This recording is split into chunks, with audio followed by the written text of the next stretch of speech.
everyone. I'm Jules. For comedy purposes, I spell it JEW.LEZ. Don't worry, I'm both. Well, I'm definitely Jewish. Thank you also for already mentioning Holocaust. That's half my set, so that's perfect.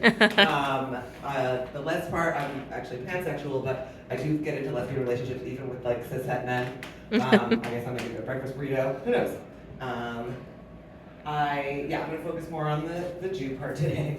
I guess the last thing about queerness is that today I was like, I wore this. I'm like, does this look gay enough? And then I put on like this whatever from a jumpy bungee cord just to be like, let's look extra gay.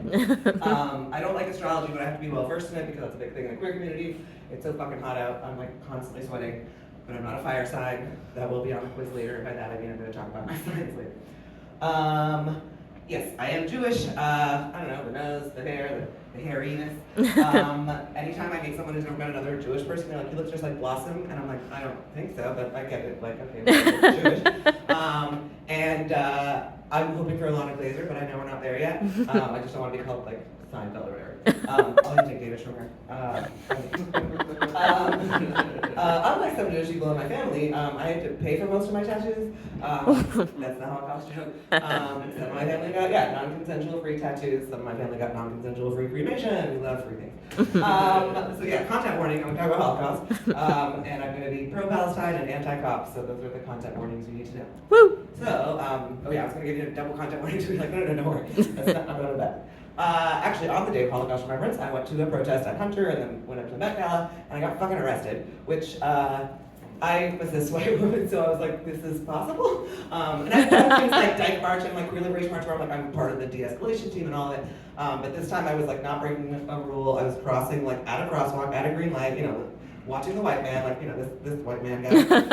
And then they started handcuffing me, and I'm still, it hasn't hit me, and I'm so fucking righteous and privileged that I'm like, I still have 13 seconds, I have 8 seconds, because they're like, you're blocking traffic. I'm like, the red light's blocking traffic. And then I'm like, okay, shit, this is happening. So then I started like kind of crying, like yelling, spitting, I peed a little. I'm a triple water sign, I told you I'd come back to it. And they didn't read me like my Miranda rights, which is extra upsetting because I'm such a Miranda.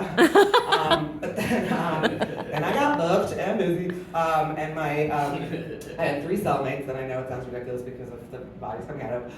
And in like the 3.5 hours we were locked up, I peed 3 times again. The triple water sign keeps coming back. The best part of it was for once I wasn't wearing a onesie. Like even today, this is connected. Like if I have to pee now, I have to get fully naked, and the one saving grace is that because I had to pee 3 different times, I didn't have to get fully naked for my poor cellmates.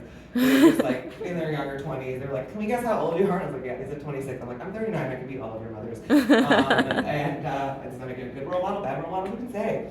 And as they're leaving, like walking me out, I'm like dead man walking, walk of shame, whatever, not shame, right? They have to re-handcuff you, and I'm like, this is nonsense, but whatever. And then as they take it off, because I'm insufferable and still privileged, I was like, y'all just ruined a kink for me because I used to like being handcuffed, and this is not fun. Then the second I leave, everyone's like, do you need a pizza? Do you want a cigarette? I'm like, all the above. And then someone comes up to me and is like, my name is Lentil. I work with the National Lawyers Guild. And I'm like, everything about this is perfect. Of course your name is Lentil. Of course National Lawyers Guild. But thank goodness, because then all of us who got arrested had like a pro bono lawyer. And so, we had our court date like maybe 2 weeks ago. When I showed up, I was like, bragging that apparently I had made it onto the New York Times Instagram and an article about the protest. And I was like, ooh, New York Times. And when my cellmate was like, Wall Street Journal. And I was like, yeah, we're really in it for the and usually after you get arrested for a protest, you get like 6 months where you're like not supposed to get arrested again. But our fucking like pro bono old white dude lawyer was like, motion to dismiss based on justice. And I'm like, oh, Rudy. Like I was like slowly clapping. I was like, oh, I got chills. It was great. So we only got 15 days, which means as of June 7th, which is now like 2 weeks ago, I can get rearrested again. So let's burn this shit to the ground. I'm Jules, JEW.LEZ on Instagram. And thanks everyone.